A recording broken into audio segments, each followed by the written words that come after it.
Şu anda dünya öyle bir yere geldi ki bir ürün çıkaralım ve bu insanları kandırıp bu ürünü almaya razı edelim. Harcamayın, harcamayın, harcamayın. Dünyanın neredeyse her yeri bizden çok daha ucuz hale geldi. Yaklaşık 2-2,5 senedir konut balonu patladı ve konut sektöründe işler çok kötü gidiyor. Şu anda faizler ciddi derecede yüksek, kredi muslukları kapalı. Mehmet Şimşek ne diyor biliyor musun? Hiç kimse hiçbir şey yapmasın. Ekonomiyi durdurayım, kimse bir şey almazsa enflasyon da olmaz diyor. O altınla ilgili gündelik hareketlerle yapıyor. Faizde de yaptılar aynı oyunu. Sade vatandaş için ben altını ve bir miktar gümüşü rahat rahat göğsümü gere gere konuşabilirim. Önümüzde ben çok korktuğum siyasi gerilim durumu var. 2 tane birbirinin üstüne binen riskin üzerine binmiş gidiyoruz şu anda. Tarım politikalarımız da tarımı zoru sokuyor. Dışarıya üretip sattıklarımızı artık Kanada'dan almaya başladık. Mercimeği Kanada'dan, işte buğdayı Rusya'dan, Ukrayna'dan. Biz buğday üretemeyecek bir ülke miyiz? Son 5-10 senedir artık ekmiyor. İnsanların kriptolarla ve Bitcoin ile ilgili en çok savundukları şey merkeziyetsiz olduğu, merkez bankalarına ya da hükümetlere bağlı olmadığı ütopik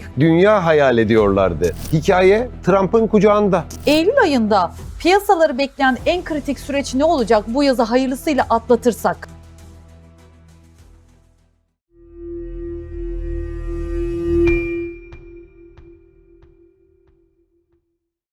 Efendim merhabalar, hoş geldiniz. Şahane bir konuğum var. Sosyal medyadan ekonomist çoban olarak tanıdığınız Ayşe teyzenin ekonomisti. Mustafa Bey bizlerle beraber. Hoş geldiniz. Hoş gördük efendim. Sizler de hoş geldiniz. Evet, nasılsınız? Teşekkür ederim. Yoğucu bir hafta ama iyiyim. Sizinle birlikte olmaktan da gayet keyifliyim şu anda. İlk yayınımız. İlk yayınımız. İnşallah sonda olmaz. Devam ederiz diye düşünüyorum. Evet. Hayırlara vesile olsun. Amin inşallah. Şimdi biz yayına başlamadan önce de böyle konuşuyorduk. İşte Mustafa Bey Muğla'dan geldi. Ben de böyle yurt dışından geldim. Fiyatları tartışıyorduk. Türkiye'de neden bu fiyatlar hep artıyor diye. Birazdan bunları gireceğiz. Çünkü bütçenizi ona göre hazırlayın. Ama önce ben istiyorum ki işte Ankara'da gerçekleşen NATO zirvesiyle ilgili bir yankılarını konuşalım. Çünkü Trump'la Erdoğan'ın son zamanlarda sürekli birbirlerine yaptıkları güzellemeleri çok fazla duyar olduk. Özellikle Trump yayından önce de söyledim ya, böyle çok tatlış, böyle ponçik işte Erdoğan'ı çok severim diyor. F-35'leri verebiliriz diyor. Erdoğan da aynı şekilde aralarındaki o samimiyeti gösteriyorlar. Bu kadar güzel mi her şey? Arka planında ne yatıyor bunun? İşin içinde siyaset varken zaten hiçbir şey bu kadar güzel bence olamaz. Üstüne bir de işin içinde bu siyaseti yapan Trump gibi bir karakterse ben söylediği her şeyi tersten almaya daha meyilliyim. Yani ben onun seviyorum dediği adamlara sonra dönüp baktığım zaman ya bir çıkarı var ki seviyorum diyor. Sevmiyorum dediği adamları bir gün sonra sevdiğini de gördük. Daha önce Sayın Cumhurbaşkanı ile ilgili ağza alınmayacak laflar da söylemişti hatırlarsanız. Aynı kişi. Şimdi de dostum Erdoğan modelindeyiz. Allah sonumuzu hayretsin açısından bakıyorum ben oraya. Muhakkak vardır bir çıkarı, vardır bir isteği ve o yüzden böyle davranıyordur diye düşünüyorum. Görüşmelerde de hani dostluk mesajları verildi, çok güzel pozlar verildi. İmaj olarak baktığınız zaman Türkiye'nin hem görsel imajı parlatıldı orada hem de Erdoğan'ın lider imajı, hatta Trump'ın yanında bile lider imajı parlatıldı. Ama gün sonunda hani daha fare doğurdu gibi bir sonuç çıkıyor oradan. Net bir şey alamadan F-35 programına işte yaptırımları kaldıracağız. İnsan dostuna yaptırım yapar mı? Sonuçta söylemleriyle kalktı gitti. Ortada net bir şey yok. Net bir şey olacağını da sanmıyorum. Bu F-35 işinin de sürekli böyle hani bizi bir ara yıllar yılı şey diye avuttular. Avrupa Birliği'ni alacağız size ya. Bak bunu da yapın. Bak bunu da verin. Bak şunu da yapalım. Avrupa Birliği'ni alacağız. Bugün anlayadık, yarın olacak. Öyle olacak. Trump'ın da F-35'i böyle gevdireceğini, hikayeyi böyle kullanacağını düşünüyorum. O F-35'leri de alabileceğimizi düşünmüyorum. Sizce olmayacak yani bu sadece? Yani bence öyle gördüğüm manzara. Ben siyaset bilimci değilim. İçeriden bilgim de yok. Ama dışarıdan sade vatandaş olarak mantıklı baktığım zaman gördüğüm manzara bu. Onu sadece böyle sopanın ucuna havuç koyarlar ya. Sopanın ucundaki havuç gibi böyle tutup peşinden koşturacak gibi geliyor Trump. Trump zaten güvenilecek bir adam da değil. Karakterli biri de değil. Hepsini üst üste koyduğun zaman bence bu sonuç çıkıyor. Daha fare doğurdu bence NATO zirvesinden. Evet, şimdi böyle dostluk gösteren, bu şekilde davranan biri bir ay sonra belki de yaz sonunda bambaşka bir karaktere bürünür. Bilir diyorsunuz yani. Mesela köpeğin dostluğu havlayıncaya kadardır. Bu atasözü herhalde biraz açıklar durumu. Trump'tan dost olmaz. Evet. Ama ne olursa olsun Türkiye sonuçta vazgeçilmez tampon bir bölge niteliğinde Tabii ortada ki. biriz. Mesela bu savaş özellikle Ağustos sonu yeniden alevlenir diyorlar, İran'la olan vesaire. Türkiye bir şekilde bunlardan etkilenecek mi? Bu yazı nasıl geçireceğiz biz? Türkiye, bize ilkokulda kitaplardan öğretilen bir cümle vardı. Hala da geçiyordur muhtemelen müfredatta, eğer kaldırmadılarsa. Jeopolitik konumu itibariyle dünyanın en önemli ülkelerinden bir tanesidir. Sadece jeopolitik konumu itibariyle bile kimse kolay kolay vazgeçemez Türkiye'den. Ne Amerika vazgeçebilir, ne Avrupa vazgeçebilir, ne Rusya vazgeçebilir. Yani Türkiye bunu avantajına kullanabilir ki ben sanırım hakkını vermek lazım. Sayın Erdoğan'ın en iyi yaptığı iş belki de bu denge politikasını yönetmek bu süreç içerisinde. Bunu da fena yönetmediğini düşünüyorum. O yüzden Türkiye bu tarz gerilimlerde aslında çok daha pozitif, çok daha olumlu, çok daha kazanımlarla işin içinden çıkabilir gibi geliyor.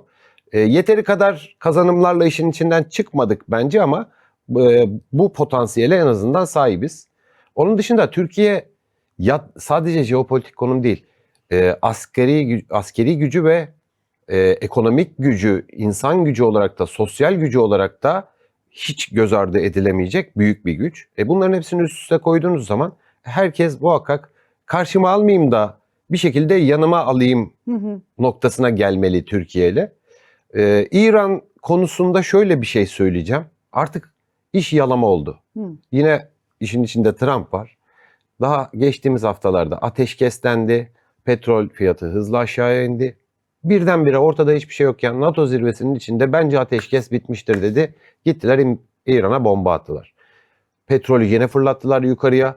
Değerli metalleri yine çektiler, endeksleri yine çektiler aşağı. İstedikleri türbülansı yine yarattılar. Şimdi bu sabah da okuyorum ki İran anlaşma istiyor. Oturup konuşacağız diyor aynı Trump.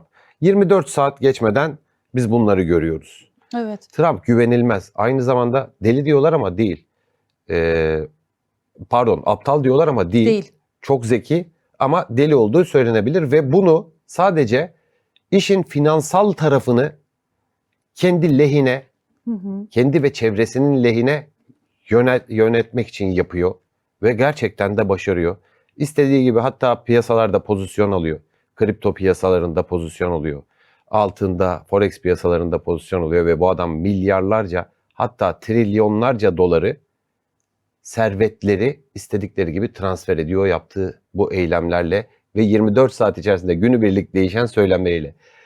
O açıdan baktığın zaman Amerika-İran ya da Amerika-İran-İsrail hikayesini de ben çok alevlenecek, büyük bir savaşa gidecek gibi düşünmüyorum. Bu minvalde al aşağı ver yukarı, al aşağı ver yukarı gibi bir gün savaş, bir gün barış böyle bir müddet sündüreceklerini düşünüyorum yine bunu da. Evet, zaten kasinosu olan bir insan ne kadar aptal olabilir ki? Kasino Yani- işleten bir adamdan bahsediyoruz, yani serveti olan. Sadece onu değil, adam bir de gelişime de açık. Hani gidiyor kendine şey basıyor, bir tane coin basıyor kendi adına. Kaç? 33.8 38 milyar dolar mı ne almış cukka herhalde? cebe indirdi. Totalde işte Evet. ondan sonra kendi yetmiyor, Melania'ya da yaptırıyor bir tane. 3.8 milyar dolarmış O yatırımcılardan civarda, evet. aldığı. Tamam, Ya o da hatırladım. indirdi zaten bir cebe. Sadece Trump Coin'den aldığı 3.8 milyar. Yani adam gelişime de açık, yeniliklere de açık. Sen nasıl buna aptal diyebilirsin ya? Peki siz nasıl bakıyorsunuz? Mesela şu anda kriptoya yatırım yapan da, bilen de bilmeyen de yapıyor. Hatta halk arasında da, yani duyuyorum sokakta, esnaf abi anlamıyor ama yatırmış, yatır dediler, yatırdım diyor mesela. Siz hatta bir yerde demiştiniz ki cennetten arsa almak gibi bir şey. Hala aynı mı düşünüyorsunuz? Şimdi o iyi anlatmak lazım orayı. Kriptocular bana biraz şu özellikle son 15-20 günde bayağı bir kıl alıyor olabilirler. Gerçekleri çok sert söylediğim için. Ama söylediğim şey şu. Cennetten arsa alma hikayesi bile kriptoların geleceğin parası olması umudundan daha yeğdir bana göre. Cennetten arsa almak mantıksız değil mi? Saçma değil mi? Ortaçağ Avrupa'sında kilisenin sattığı Evet. belgeyi alıp. Ama mesela cennetten arsa alırsan ve buna gerçekten inandıysan ömrünün sonuna kadar çok iyi hissetmez misin ya? Benim zaten burada tapu var. Burada başıma ne gelirse gelsin sonsuz hayatta cennetteyim diye düşünürsün. Ve buradaki dünya hayatını çok neşeli geçirirsin, rahat geçirirsin yani. Ama kripto almak Bu rahatlığı değil, aksine rahatsızlığı sağlar. Sen bugün bütün varlığını Bitcoin'e yatırdığını düşün. Ve dedin ki ben bunu tutacağım 15 sene. 15 sene sonra hayatımız hepimizin kurtulacak. Bu geleceğin parası olmuş olacak çünkü. Bu 15 seneyi nasıl geçirirsin? Ya da önümüzdeki 1-2 seneyi nasıl geçirirsin? Sadece bu duyguyla. Ben bunu anlatmaya çalışıyorum. Bitcoin geleceğin parası, kriptolar geleceğin parası olamayacaktır. Biz insanoğlu tekrar fabrika ayarlarımıza belki isteyerek büyük ihtimalle metazori, büyük ihtimalle büyük bir savaşla, kıtlıkla ya da büyük bir doğal felaketle, gerçeklerle tanışıp fiziksel hayatın gerçek olduğunu, dijitalin bizim yarattığımız gerçek olmayan sanal bir dünya olduğunu, dolayısıyla dijitalde yaratılan varlıkların da varlık olmadığını bir şekilde bir gün anlayacaklar ve o gün diyecekler ki ha, ekonomist çoban bunu anlatmaya çalışıyormuş, doğru söylüyormuş o zaman diyecekler ama şu anda kızıyorlar. Beni cahillikle suçluyorlar, geri kafalılıkla Estağfurullah. suçluyorlar. Yoksa herkesin kendi fikri olabilir. Ama şunu da söylüyorlar Mustafa Bey. Mesela yakın zamanda artık kağıt paralar tedavülden kalkacak. Hani hep bu Kaldırmaya çalışıyorlar. çalışıyorlar. Bu tamamen kalktığında biz zaten otomatik olarak dijital paraya geçmiş olmayacak. Biz zaten her şeyi telefondan. Şimdi dijital para merkez bankalarının ya da hükümetlerin kontrolünde yaratılan bir dijital paraysa okey bu sisteme geçilebilir. Ne kadar sürer bilmiyorum ama buna geçilebilir. İnsanların kriptolarla ve Bitcoin ile ilgili en çok savundukları şey bunların halkın parası olduğu, merkeziyetsiz olduğu, merkez bankalarına ya da hükümetlere bağlı olmadığı ve dolayısıyla halkın kendi parasını üretip kendi parasını kullandığı bir ütopik dünya hayal ediyorlardı. O yola böyle çıkmışlardı. Fakat şimdi üzerinden geçen senelere baktığın zaman bahsettikleri yola doğru değil, tam tersi yola gidiyoruz. Hikaye Trump'ın kucağında. Şu anda Trump 2 laf söylese, Trump'ı bırak Elon Musk 2 laf söylese, kripto piyasasını bir anda 60 binlerden 30 binlere çakabilirler. Yani hikaye onların kucağına girmiş. ETF'lerin içine girmiş. Regülasyonların, kontrollerin içine girmiş. Artık kriptolarda istediğin gibi rahat rahat para transferi yapamıyorsun. Mesela Türkiye'de gelen regülasyonlar Avrupa'da ve Amerika'da da artarak devam ediyor. Hani nerede kaldı merkeziyetsizlik? Nerede kaldı halkın kendi parası? Karşılığında hala dolar kullandığın bir ürünle ilgili geleceğin parası diyorsun.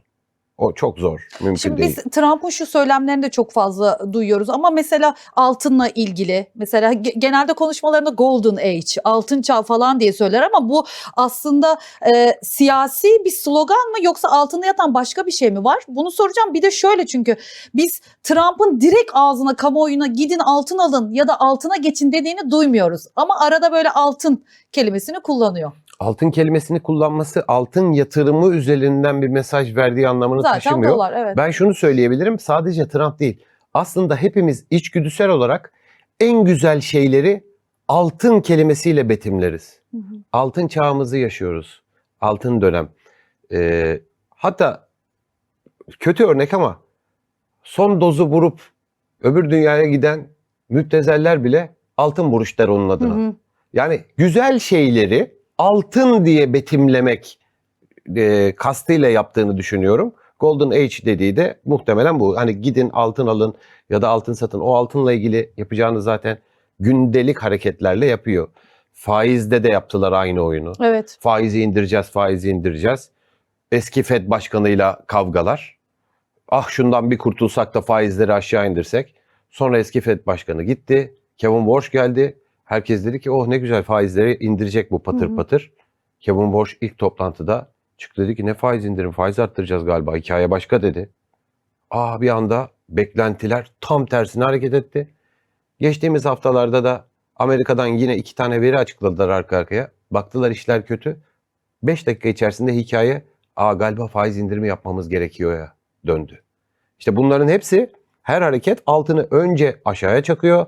Bir sonrakinde yukarıya, sonra bir daha aşağı, sonra bir daha yukarı.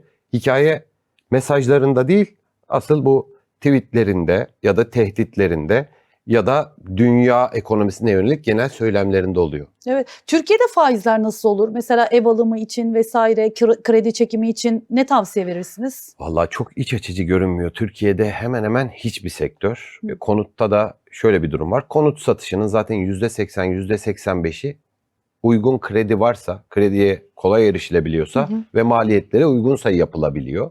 Yaklaşık 2-2,5 senedir o konut balonu patladı ve konut sektöründe işler çok kötü gidiyor. Kötü gitmeye de devam ediyor. Düzelebilmesi için tek söylediğiniz şey gerçekleşmeli. Tek çözüm yolu bu.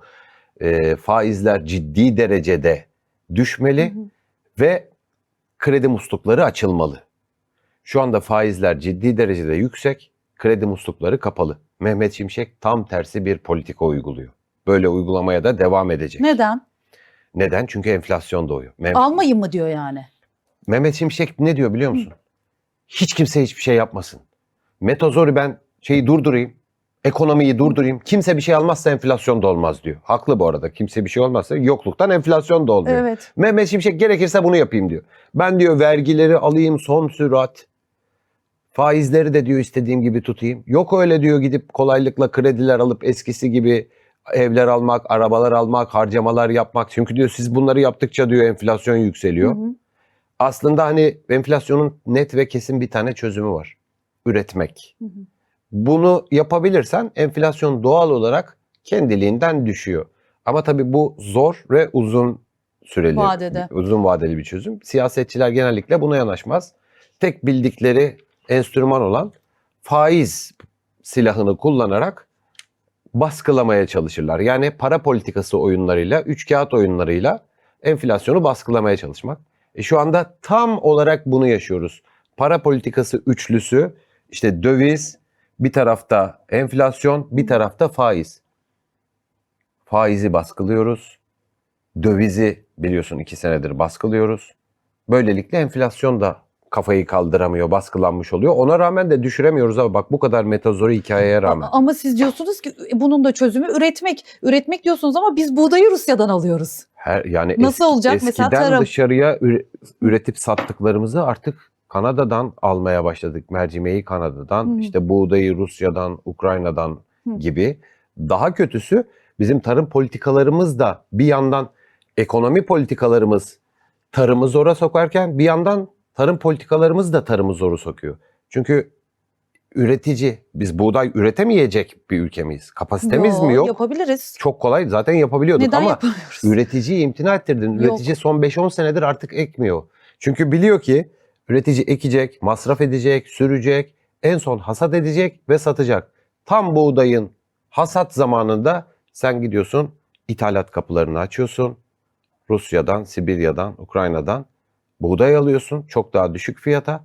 Dolayısıyla üreten adam karlı bir satış yapamıyor. Diyor ki lanet olsun ben artık üretmem. Şu örneği vermek doğru olur mu? Biz eskiden haberlerde, ana haberlerde çok görürdük. Domatesi üretir sonra köylü kızar hepsini asfalta dökerdi bu haberleri. Para etmediği zamanlar için. Evet görürdük bu görüntüleri. Bu manzaralar da yok artık çünkü üretmiyor herhalde. O zaman da satamıyordu. 50 kuruştan veriyorum yine alan yok diye isyan ediyordu. Yere döküp banka önlerinde eylemler yapılıyordu fazlasını. O da mesela plansız üretimin bir sonucuydu. Evet. Fazla üretimin bir sonucuydu. Burada da üretememenin sorunları artık oluşmaya başladı. Aynısını belki çok fazla dillenemiyor çünkü çok fazla ithal yapılıyor. Aynısını kırmızı ette de yaşıyoruz. Üretimimiz günden güne azalıyor. Baktığın zaman kağıt üstünde diyorlar ki işte milyonlarca 60 milyon küçük baş var diyor. Ben iddia ediyorum 60 milyon diyorlarsa şayet 60 milyon küpe vardır. 30 milyon küçük baş varsa öpüp başımıza koyalım.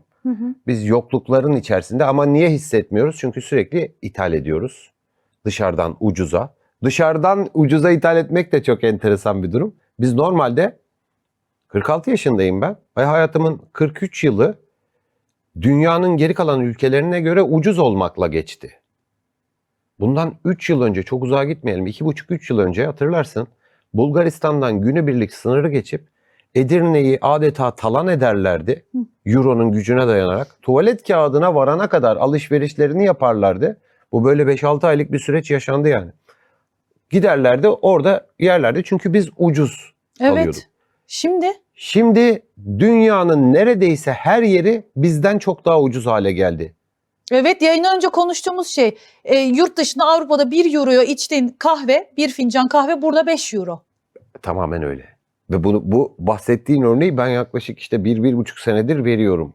Biz ne ara Bulgaristan'ın gelip buradan tuvalet kağıdı aldığı dönemlerden ya arkadaş Bodrum'da tatile gidilir mi? Antalya'da tatile gidilir mi? Bu parayı verdikten sonra ben Yunanistan'da 3 hafta tatil yaparım aynı paraya noktasına ne ara ne çabuk geldik. Aşırı değerli Türk lirasının maalesef böyle bir durumu var. Aşırı değerli Türk lirası içinde son 2 yıldır içinde bulunduğumuz dönem dışarıdan al daha ucuz burada niye üretiyorsun ki? Şimdi ben birey olarak dışarı git daha ucuz niye buraya gideyim ki? İthal malı al daha ucuz niye yerlisini alayım ki dediğim zaman üretici de diyor ki dışarıdan alıp getirip satmaya kalksam daha ucuz niye üreteyim ki? Zaten bu ürettiğimi de içeride de satamıyorum. Dışarıya zaten satamıyoruz. Biliyorsun ihracatçı kan alıyor. Bu yine aşırı değerli Türk lirası nedeniyle. Evet. Rekabet avantajı yok. Turizmci bu sene artık bitti. Kan ağlıyor. Kan ağlamayı geçen Geçti. seneydi. O artık hani göz pınarlarında ağlayacak kanı da kalmadı turizmcinin. Mesela sizin yaşadığınız bölgede özellikle İngilizler çok olurdu eskiden. Onlar şimdi evleri satıp Bulgaristan'a ve Mısır'a gidiyorlar. Hala var artık tek tük var. Eskiden İngilizler hani onların parası değerli dedim ya biz çok ucuzduk. İngiliz ülkesinde emekli oluyordu. Karı koca 2500-3000 euro ya da pound maaşları oluyordu. O paralarla burada kral gibi yaşanıyordu. Geliyorlardı evlerini burada alıp emeklilik hayatlarını burada geçiriyorlardı ve gerçekten Türkiye'nin sayılı zenginlerinden gibi yaşayabiliyorlardı. O düzenli o küçük emeklilik gelirleriyle. Şimdi dönüp bize şey diyorlar. Yahu siz nasıl yaşıyorsunuz bu pahalılıkta? Çünkü akılları çıktı 2-3 senede değişen hikayeyle. Evlerini satıp Bulgaristan'a benim bizzat tanıdığım kaç tane var böyle. Bulgaristan'a ya da Mısır'a gittiler. Çok daha ucuz olduğu için. Biz nasıl yaşıyoruz hakikaten bu pahalılıkla? Bir simit olmuş 20 lira. Ekmek alacağı düşünün. Mesela bir aile düşünün 5 kişilik bir aile. Günde 4 ekmek alsa yani nereden baksan haftalık bir 1000 lira falan yani gidecek sadece bu. Bu hayat pahalılığında halk ne yapacak? Ben bak bir sürü soruna cevap verebiliyorum. Üzerinde konuşalım, FED faizlerini konuşalım. Aklına gelebilecek en karmaşık senaryoları sor anlatayım ama az önce sorduğun soruya vallahi billahi cevap veremiyorum. Simit lüks olmuş. 28.000 TL maaş ile hayata bu fiyatlarla tutunabilmeye çalışan adam nasıl yaşıyor? Vallahi çözebilmiş değilim. Bilen biri gelsin aşağıya yazsın. Vallahi bu soruya cevap veremiyorum. Sana mantıklı geliyor mu? 28.000 lira maaş ile bir ay yaşayabilmek sana mantıklı geliyor mu? Ya arabanı park ettiğin otoparktan ya da yıkamaya götürdün bir yıkama parasından ya da herhangi bir yerde dışarıda bir kere yemek yediğinde ödediğin paradan dem vur. Herhangi bir yemeği 4 haneliden aşağı yiyebiliyor musun? Yok. Yiyemezsin. Nereden baksan. Esnaf lokantasında bile öyle. Evet. 28.000 liraya bu adam nasıl yaşayacak? Senin sadece bir öğle yemeği ya da bir Ekstra akşam iş yemeği yapması yediğin lazım. bölümde. Bir şeyler yapması lazım. Ekstra. Ben de bu sorunun cevabı yok. Yok. Bilen varsa bana anlatsın. Bu halk bu pahalılıkla nasıl idare ediyor gerçekten bilemiyorum. Vallahi bilemiyorum. Bakalım Mehmet Şimşek Eylül'de veya önümüzdeki dönemde nasıl bir politika izleyecek? Daha ne kadar sıkacağız kemerleri göreceğiz. Sıkmak zorunda. Yani onun oraya geliş görevi oydu. Mehmet Şimşek'in tarzı da budur bu arada. Daha Mehmet Şimşek'in adı konuşulduğunda ben kendi videolarımda şey demiştim. Arkadaşlar hazır olun. Mehmet Şimşek vergiye bayılır. İcat eder, tahsil eder. Kaldı ki yeni araçlar onun için çok müsait. Yeni vergiler de icat etti. Hatırlarsan bir kere motorlu taşıtlar vergisini çift ödedik. Dünyanın neresinde oldu bu bilmiyorum hani normal şartlar altında. Yeni vergiler de icat edildi, miktarları da arttırıldı, tahsilat kanalları da arttırıldı, hacizler gelmeye başladı, hesaplara bloke kondu, böylelikle tahsilatlar arttı. Yani sıkabildiği kadar sıkmak üstünedir Mehmet Şimşek'in politikası. Evet. Ağzından geçenler de bir şey kaçırdı. Ya gıda enflasyonunu dedi, kağıt üstü hamlelerle çözemeyiz, üretmek lazım gibi. İlk defa böyle bir gerçeği bir döküldü. İnşallah dediği gibi bir şey yapar ama onu da pek sanmıyorum ya. Şimdi mesela ben şunu çok gözlemliyorum. Biz televizyonda da böyle görürdük. Eskiden altın çıkardı ama en sonunda böyle hava durumu gibi sadece altının fiyatını görüp geçerdik. Son yıllarda çok fazla altın yorumlanıyor. Hatta şimdi mesela kuyumcuya gidiyorsun, pasaja. Daha böyle halkın içine inelim biraz da. Fırlamışken alıyorlar. Yanlış mı bilmiyorum. Bana öyle geldi galiba. Düşünce de satıyorlar. Niye? Niye biliyor musun? Çünkü insanı yöneten şey aslında bilinçaltıdır. Yani inançlarıdır. Ve bu inançlar genellikle sürü ne yapıyorsa ben de onu yapayım üzerinden yürür. Kendini bilinçaltı daha güvende hissediyor herhalde böyle. Ben de böyle değil ama maalesef insanların genelinde durum böyle. Yani oradan gidiyorlarsa ben de oradan gideyim.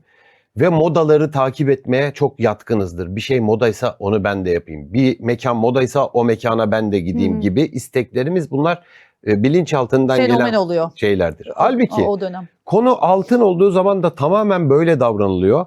Biraz tabii medyanın ve televizyonların dolduruşlarına, haberlerin dolduruşlarına da geliyor insanlar. Hı hı. Sen de muhtemelen yapmışsındır zamanında, hiç kuyumcu önünde Röportaj, muhabirken. yapmadık mı? Tabii. Şimdi o röportajlar çok ilgi çekiyor insan tarafından da. Arkada bir tabela var, fiyat görüyorsun. Adam bir şeyler anlatıyor Şey falan. yazıyorlar ya bir de klasik, gram altın bitmiştir. Kocaman.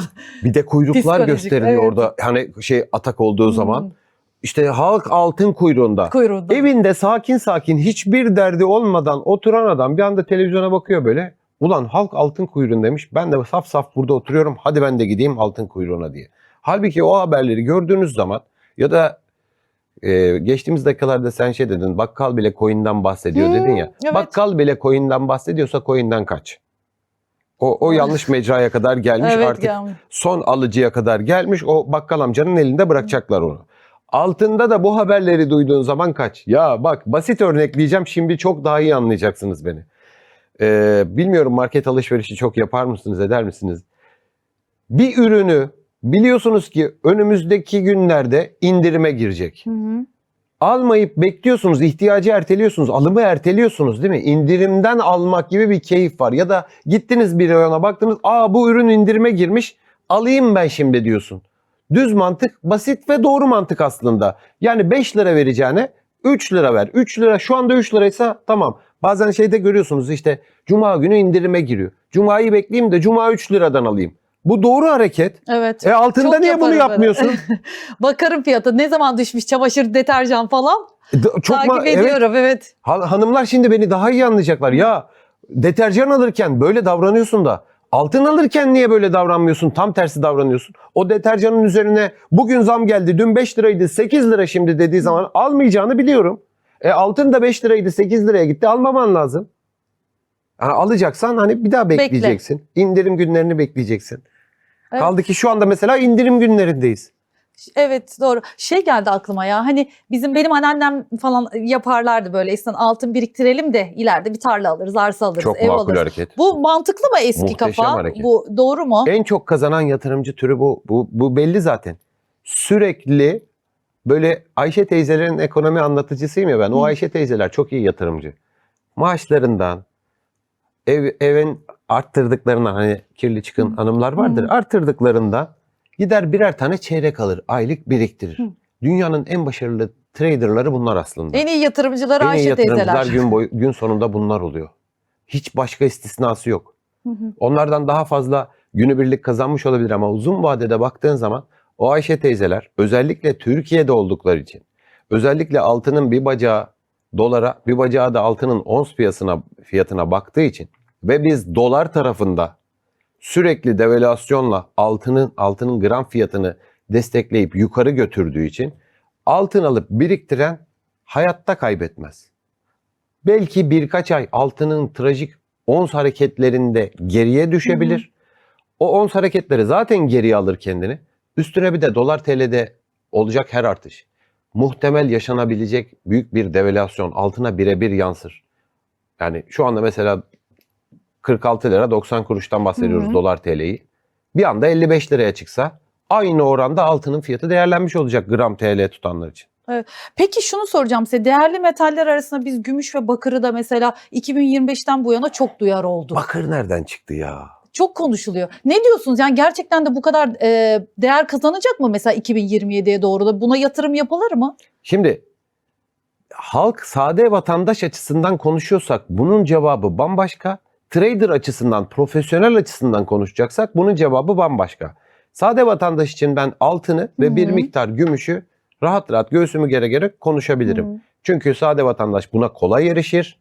Saklanması da, altın mesela yükte hafif, pahada ağır. Gümüş ona göre biraz daha yükte ağır. Ama sade vatandaş bunu alıp fiziksel olarak biriktirebilir. Bu alışkın olduğumuz bir yatırım tarzıdır zaten. Ama işte modalara uyuyoruz dedim ya. Hı hı. Birisi çıktı, bakır çok değerlenecek, bakır alın. Sade vatandaşa bakır aldırmak ne demek? Kapalı çarşıda da uyanıklar külçelerini yaptılar bakırın. Evet. Koydular oraya. Ya bakır altın gibi tutabileceğin, durabileceğin bir şey değil. Bakırı bir koy. 2 ay sonra yemyeşil görürsün. Korozyona uğrayan bir madde bu. Bu fiziksel olarak tutabileceğin, senin fiziksel yatırımını yapabileceğin bir ürün değil. Bu da PR çalışması. Tabii ki PR çalışması. Ya zaten şu anda dünya öyle bir yere geldi ki biz bir şekilde bir ürün çıkaralım ve bu insanları kandırıp bu ürünü almaya razı edelim. Hı hı. Bunu istersen bakır de, istersen cep telefonu de, istersen yapay zeka de, ürün ve hizmet. Yeter ki biz insanlara sunalım, onlar da getirsinler, parayı versinler. Hikaye tamamen bunun üstüne dönmüş. Şimdi o yüzden bakır, platin, paladyum bunlar sade vatandaşın, bu videoyu izleyen insanların ilgi alanı değil zaten. Olmamalı da kafalarını bunlarla Karıştırmayın. zehirlememelisiniz. Karıştırmayın yani. Bu bunlarla. işler trade edilebilir varlıklardır Hı. bunlar. Bu hep profesyonellerin işidir, traderların işidir. Yani sade vatandaşa bakır dersen o da gidip bakır külçesi almaya çalışır. Sonra der ki lanet olsun bu ne ya, yemyeşil bir şey oldu.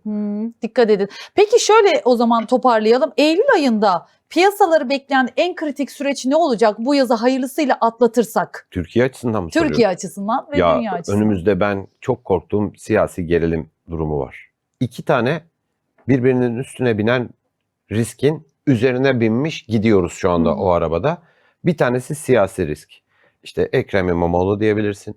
Muhtemel Özgür Özel, yeni parti ya da muhtemel Özgür Özel'in başına gelebilecek yeni işler diye düşünebilirsin.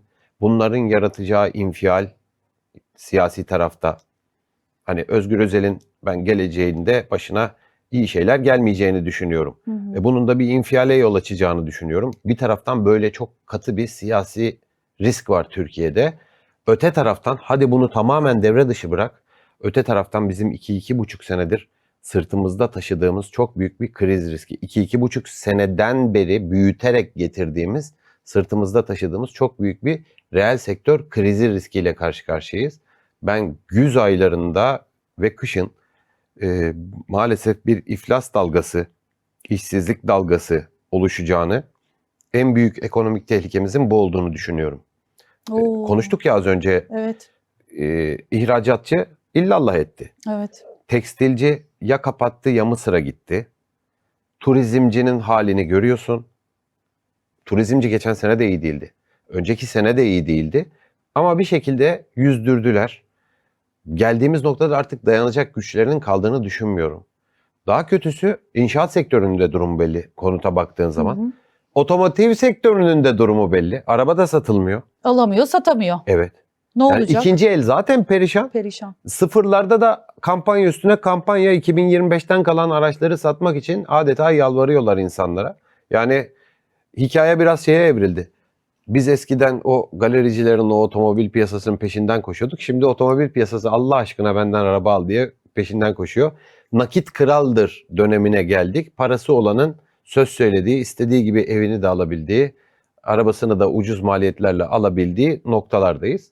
Şimdi bu sektörlerin hepsi kötü durumdaysa aynı anda, hepsinin aynı anda yıkılmasına da gerek yok ha. Bir tane öncü Allah korusun bir yıkılırsa ve ayakta tutulamazsa domino etkisiyle o sektörün geneli ve o sektörden de diğer sektörlere. Mesela inşaatta böyle bir sıkıntı yaşanırsa çok hızlı şekilde domino etkisiyle Türkiye bir reel sektör krizi yaşar. Reel sektör krizi dediğim şey bildiğin reel cebimize yansıyan, tencereye yansıyan krizdir. İşsizliktir. Kimsenin piyasada paranın kalmamasıdır. Kimsenin borçlarını ödeyememesidir. Bir borçlar krizidir. Daha da büyürse bankacılık tarafında da bir borçlar krizine yol açabilir. Yani net bir ekonomik krize sokabilecek ortam var. Ay sizi kaygılı Reel gördüm sektörde. biraz böyle. Ben kaygılıyım. Gamlı baykuşum. Anlatırken bile gözleriniz böyle şey oldu hani tedirgin. O zaman ne yapıyorsunuz? Koruyun mu parayı diyorsunuz? Sakın bir şey yapmayın. Bunu zaten aylardır söylüyorum. Söyle. Harcamayın, harcamayın, harcamayın. Zor Tutun. günler için tutmak gerekiyor.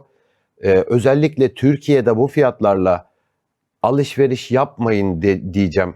Az önce dedin ya 1 euroya kahve Evet. içiyordum, ben burada 5 euroya. Şu kahve içeceksen şunu düşün. Ya ben buna 1 euroluk kahve 5 euro vermeli miyim? Türkiye'de bahsediyoruz, bildiğin çarşı. Sadece kahvede değil Evet. ha bu hikaye. Her şeyde. Her şeyde böyle. Bir de Hürmüz kapanırsa ikinci krizde. Ya o Hürmüz yalama oldu biliyorsun. Evet. Kapanması Aç da kapa, tam aç- kapanma değil. Açılması Evet. da tam açılma değil. Öyle bir şey olur. Son gerginlik neden olmuş biliyor musun? Hürmüz açık ama İran demiş ki kafanıza göre gidemezsiniz. Bak benim gösterdiğim bu çizgiden gideceksiniz. O çizgiden gitmemiş diye gemilere saldırmış. O oradan gemilere saldırmış diye Amerika'da İran'ı bombalamış. Evet, şu an. Yani ne kapalı ne açık ben anlamadım oradan bir şey. Onun için tutun diyor Mustafa Bey. Şu anda hiçbir şey Tutun. yapmayın. Çarçur etmeyin. Herhangi bir reel yatırım derken şeyden bahsediyorum. Girişim, Hı hı. girişimcilik için falan çok kötü zamanlar bunlar. Hani bir dükkan açayım, bir iş yapayım. Aman Allah korusun. Normalde bu sezonlarda bir sürü düğün davetiyesi gelirdi. Şimdi doğru dürüst o da yok. Para mı Zaten gidiyor? insanlar evlenmekten de imtina etmeye başladı. Evet. Evlenmek isteyenin de durumu zor da. Hani çok normal doğal sonucu açıkçası. Evet. Tatile gidecekler. Ya oturun alın elinize kağıdı kalemi. Vallahi bak hani kızmasınlar bana ama atasının dedesinin toprağına, köyüne, kendi yazlığına gidenlerden bahsetmiyorum. Türkiye içi turistik faaliyet gösterecek bir otel, bir pansiyon vesairede kalacak insanlar için söylüyorum. Ya Antalya'ya gidelim ya Bodrum'a gidelim gibi düşünenler için söylüyorum. Para vererek buralara gidecekseniz çok büyük ahmaklık ediyorsunuz. Oo, dikkat edin arkadaşlar. Bir de borçla gitmeyin. Kredi çekip şey yapmayın. O zaten o hikaye ama Sakın. Onu artık çekemiyorlar eskisi gibi de bir arada o da fenomen olmuş. bak burada verdiğiniz paranın 1/3'ine hemen sınırın öbür tarafında tatil yapabiliyorsunuz. Pasaportu olup buralara gidebilen, tatil yapabilen, vizesiz gidebildiğiniz bir sürü ülke var. Şu anda mevsim de çok güzel. Vizesiz gidebildiğiniz ülkelere çok ucuz uçak biletleriyle neredeyse Antalya'ya aldığınız bilet kadar bir paraya yurt dışında o ülkelere gidebiliyorsunuz. Oturun bir hesap edin, bir araştırma yapın. O tatile Evet, yurt dışında gidecekseniz. Evet. Ha bence hiç gitmeyin. Bu sene parayı tutmak lazım. Evet, bu yaz olabildiğince sıkın kemerleri, tutun parayı. Çok Zor günler geliyor. namı değer ekonomist çoban Mustafa Yılmaz, değer kattınız. İyi ki geldiniz. Teşekkür Çok ederim. teşekkür ederim. Çok keyif aldım. Vallahi zamanın nasıl geçtiğini anlamadık. Oldu mu ya? Ben daha yeni Oldu. başladık diye düşünüyorum. Ayağınıza sağlık. Yine bekleriz. Teşekkür ederim. Yeni bir bölümde görüşmek üzere. Siz de merak ettiklerinizi videonun altına yazın. Görüşmek üzere. Sizi seviyorum.